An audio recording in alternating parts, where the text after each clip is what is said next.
Dear students, in this unit we will talk about the fossils of early gnathostomes, and we will look into the evolution of modern gnathostomes.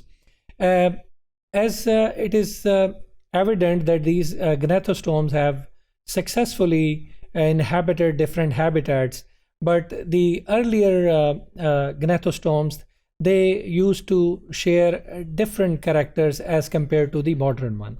Now, as we know that the modern gnathostomes, they have pelvic as well as pectoral fins, but it was thought that the earlier gnathostomes or the ancestral gnathostomes, they lacked these fins. But recent studies have suggested that those ancestors also evolved these fins, which helped them to successfully live through certain periods in the past. Now, there are certain characters which have been derived from their ancestors. Those characters in the gnathostomes, they are besides jaw, there is duplication of a cluster of gene called Hox genes.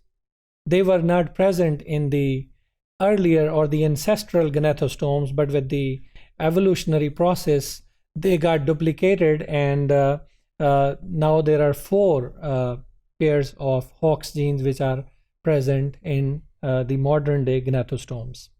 When we talk about the fossil record of gnathostomes, they appeared in the mid-Ordovician period about 740 million years ago, and steadily it diversified into different groups.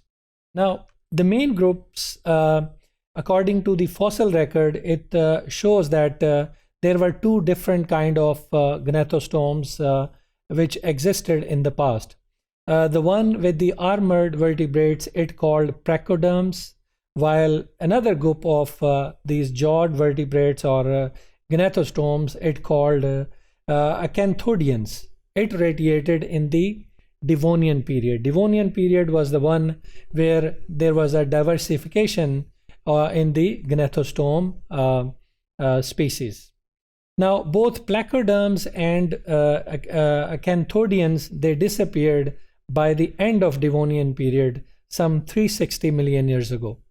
So the modern gnathostomes, they are the one which successfully evolved through this historical period, and the fossil record also shows that other than these 2 groups of gnathostomes, there are no other diversification which have been found.